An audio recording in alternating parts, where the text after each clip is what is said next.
The Apocrypha, along with all Bibles, are translated out of the original tongues, which was originally written in Ethiopia around the 4th century Common Era in an Ethiopian language called Ge'ez. Notice that the Apocrypha is not in the Old and New Testament format. Also notice that the Apocrypha was omitted out of the King James Version, which was written 1200 years after the original tongues. So let's rewind. Approximately 350 years after the original tongues was the first time that was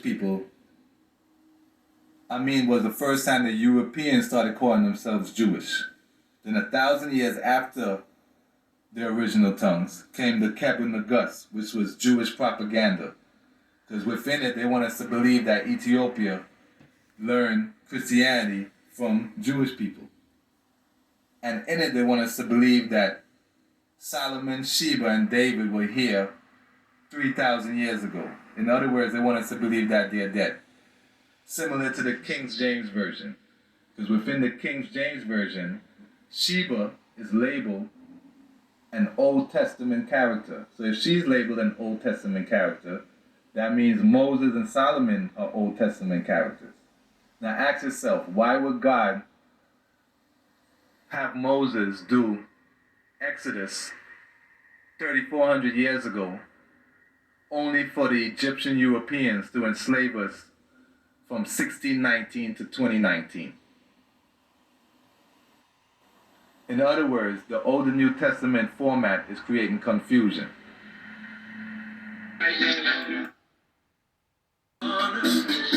Brought the lose up to the winner circle. They say attack them and destroy them in their great places. Make their saints resemble trouble. Now the people are afraid of the ones who really love them. They go to the assassins to confess this. Broken seals and new revelation. New Testament was Vatican tool of infiltration. I hate those people to the falsified version. They are the synagogue and now they proudly saying synagogue. And the lowest point of earth and the Dead Sea, this was the last one. Now they are professors prophesy or can be provision. Can they professors prophesy and can they provision? And they cultivate our way up. See, Ezekiel 38 is going to prove who the real children of Israel are. As Amos 9 says, Are you not as the children of Ethiopians unto me, O children of Israel? In other words, the children of Israel are Ethiopians. And Ezekiel 38 is going to prove that the Bible should not be cut into portions because Sheba is supposed to be here at the end of times or in the latter days or in the final days. She's not supposed to be here 3,000 years ago. So if she's here, that means Moses is supposed to be here. That means Solomon is supposed to be here now, not 3,000 years ago. And that also means that Haile Selassie is King David. For one, it is written that God himself will become king, then hide his face from a wicked generation. In his title is literally the root of David. So he literally has David in his title. And he is the last king to sit on the thrones of David. And if you don't know, he has at least 15 thrones. Some big, some small. Some gold, all types. Well, anyway, it's called a Solomonic dynasty because King David is going to leave his kingdom to Solomon, also known as Moses, also known as David, because King David named his favorite son Solomon after himself. Hence, Solomon is also named David. And we all know that Moses is supposed to be with Sheba, similar to Solomon with Sheba. So let's read Ezekiel 38. How it's going to prove that the Russian army, which has never been to Ethiopia before, even though Russia has a lot to do with the civil war that happened in 1974. So in other words, Ethiopians and Russians were in cahoots with each other.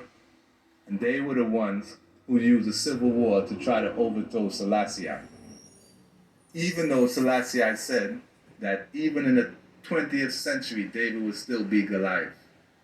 So in other words, the Russian army is supposed to come to Ethiopia.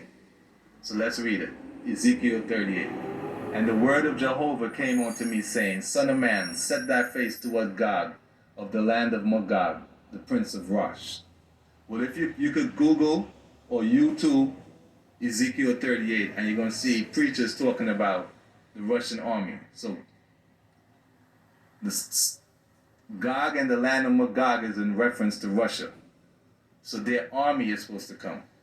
So let's go further down.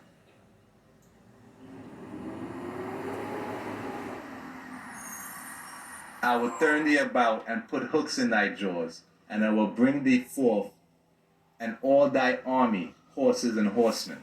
So as you clearly see, Russia, also known as Gog, Magog, from the Prince of Rosh, also known as Russia, is going to come to Persia, Cush and Put with their army. Persia is Iran, Cush is Ethiopia, and Put is Libya. So if you see Russia and Persia, Cush, and Libya, then you know that Ezekiel 38 is happening right now. So if Ezekiel 38 is happening, that means Ezekiel 8 is happening. After many days, thou shalt be visited in the latter years. So let's read what the latter years means in this Bible. Ezekiel 38. 8. After many days, you will be given attention in the final part of the years. You will come to the land of people brought back from the sword. So in this Bible, this version, after many days, thou shalt be visited in the latter years. So in any way, it's talking about the end of time, the latter years, the final days. Well, guess who's supposed to be here in the latter days? Sheba and the Don and the merchants of Tarshish. You notice in the Kebra Naguz, they want you to think that she was here 3,000 years ago. So if Sheba is here now, in the latter days, that means Moses. Notice it says dynasty. Notice Ethiopia is called a Solomonic dynasty. In other words, Moses is Solomon. And they're supposed to be here in the end of times. They're not supposed to be here 3,000 years ago, which is more proof that the Bible should not be cut into portions. Sheba and the Dan and all the merchants of Tarshish with all the young lions thereof shall say unto thee, Art thou come to take the spoil?